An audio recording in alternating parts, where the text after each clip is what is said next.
Hello and welcome to Realm's Edge Gaming. We've just had another article drop for Warhammer Quest: The Cursed City, and it's for the skeletal Ulfenwatch. So I thought we could have a look to see at the models, talk about some of the lore behind them, and really look at the miniatures too, because they are absolutely beautiful. If you've not already subscribed to the channel, it'd be great if you could do so, and if you could drop a like too, that would be amazing. I'd love to get your opinions below about what you think of them. So without further ado, let's take a look. Hear ye, meet the merciless Ulfenwatch, the skeleton militia that keep the streets free of defiance. Who can rid us of this undead menace? I'm the cursed city crier, and I'll be feeding you all the information you need to help rid this place of its undead scourge. So it starts off with the article saying that this is going to be a new series of weekly articles where we get to take a look at some of the heroes and also the villains of Ulfenkarn in the build-up of the release of Warhammer Quest: The Cursed City. So today what we're going to do is we're going to take a look at Captain Halgrim and his Ulfenwatch and see what they have to offer. Now this artwork is great. It really kind of gives an idea of what the city is going to look like. We've got some of the skeletal warriors here. It seems like just some of the citizens of the city not faring so well, and we can see a assortment to be there. It looks like kind of crows or birds flocking around, so it's really gone into kind of ruin and disrepair. So the models themselves, and wow, they look absolutely stunning. This definitely has got the rumour engine of the halberd as well. I incorrectly predicted that this one was going to be to do with Count Noctilus from the Vampire Coast DLC for Total War Warhammer. But the way that this has actually been designed and modelled, it just makes me hope that there is an entire kind of unit of these, because we do see some of the other skeletal warriors in a moment, led by Halgrim, but two isn't enough. Like, I hope that we've got like a decent size, almost kind of like a unit sized for AOS. I think I've mentioned in previous videos that I'd really like to see them be able to have translatable rules on the tabletop, some war scrolls, so that we can actually include these kind of updated, newer minis in our AOS factions and armies. The current range of miniatures that we've got for the Death faction, like the skeletons, are very much outdated. And when we see kind of the detail on these, it's worlds apart. It really is. So hopefully there won't just be the miniatures that we see now. I think as well the way that they've painted this has been so kind of characterful as well. I love the black armour, the edge highlighting is amazing, and like the verdigris on the kind of rusted halberd there looks phenomenal. It looks really, really good. I love like the copper colours and the browns, and then that kind of purple eye patch as well. I like how the skeletons have actually, retained some kind of qualities of the humans. Like we've got the hair kind of blowing in the breeze. It would be great to get a 360 view of these models when they're finally released. And I like the kind of bit of masonry and the skulls that he stood on there with the roots kind of poking through the earth. I really think that the kind of detail on these bases, it reminds me a lot of kind of the Lumineth. A lot of them have kind of got masonry on the ground. It reminds me of the Diachasm warbands, where we've got kind of fewer models in a set, and the design team really have gone to town on the bases as well. Let's take a look at the general warriors here, and we've got the raggedy flag blowing in the breeze. Again, I think that was another rumour engine where we've got the banner. Again, I think I'd predicted that was some kind of a sail, but it really is kind of shaping up to be this kind of Cursed City release. I like the way that they've kind of got the tattered clothes, how they've managed to tie that in with the banner, and also with Halgrim as well. And the cloaks remind me a lot of the kind of Nighthaunt, those kind of like ghostly robes. And I think there is a great opportunity for some conversions as well with these miniatures.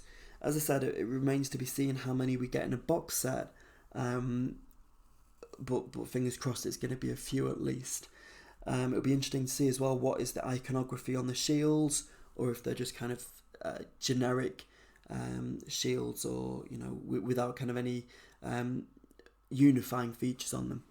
Again, the spears look great. I love the kind of decay. We've actually got what seems to be holes going directly through the spear. They're not just kind of pitted like the armour, but like there we can see the bone through the armour, through the breastplate. The detail is just, as I said before, just worlds apart from the current skeleton range.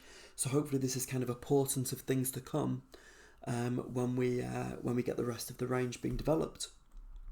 Let's just read what it said. So it said, hoping to receive the gift of the Soulblight curse, Alexander Halgrim joined the traitorous purge of Ulfenwatch's nobility. This didn't go well with the fellow officers, who bound him hand and foot and threw him in a sewer pit to be eaten by corpse rats. His skeleton was then raised as a death rattle officer to lead the Ulfenwatch. So, that is Halgrim himself. And then we've got these. So it says, to control a city the size of Ulfenwatch, an army is required. With no time to place ads in the local newspaper, Gorslav the Gravekeeper emptied the corpse gardens and crypt tunnels. Corpse gardens was, I believe, one of the places in the Cursed City. When you go onto the Cursed City website, you can see the various kind of named places that they've put on already. And Corpse Gardens, I believe, was one of them. So soon an army of fleshless soldiers were dispensing brutal justice on the streets from their stronghold, the Varn Gate. And that kind of makes me think, you know what, there will definitely be more than 2 skeletons, because it says here an army of fleshless soldiers. So that makes me think, you know what, this is kind of just literally the tip of the iceberg, and we will see more to come. As we can see here, slightly less detail on the base, which makes me think that this is just like, obviously the standard foot troops. We've got the standard bearer there, and it makes me hopeful that we will in fact get more of them in a box set. I really like how you can see through the models as well. They've really gone to town with that decay. There's actual holes through the shield, the banner, the spear. We can see through the model's legs there. We can see the cloth. We've got the kind of the butt of the spear. It's just brilliant. It's incredible, and I really can't wait to see what we get next. It says here, while an individual skeleton warrior shouldn't cause your party much trouble, they'll be inspired to fight even harder by their banner bearer, so make sure to take him out first. We'll be taking another look at some of the more models from the Warhammer Quest Cursed City next week, so in the meantime, check out the website and get some more information about the competitive game. So we've already uncovered 2 rumour engines at least. We've got the Halberd and we've got the Banner Bearer, and I'm sure as we get next week's articles we will see some more as well. It'll be interesting to see whether we get some of the, like we had Jelson Derek from the last one, from the kind of Forces of the Good. Be interested to see if we get another one of those forces next week, because I think there are 8 models for them and there are 5 for the kind of Evil Death faction. So it'll be interesting to see how they kind of like reveal them over the weeks. But anyway, what did you think? What do you think of the models? Are you hopeful that we'll see more of these? Have they lived up to your expectations? Will you be getting a box set as well? I mean, I'll be honest, when they initially uncovered Warhammer Quest as being the kind of next box set to be developed, kind of in line with the Blackstone Fortress set, I hadn't played it before, so I'd never played Silver Tower, even though I kind of played Warhammer Fantasy back in the world that was. So, and I didn't really know too much about it, but after seeing the models, after seeing and reading some of the blurb about the city, I'm slowly getting more and more excited, and after seeing the miniatures especially, I think the key thing for me is that we will be able to kind of translate the models across to our AOS armies, and for me that will be a really kind of key point, and I'm really hopeful of the fact that will be the case. But anyway, I'd love to get your comments below.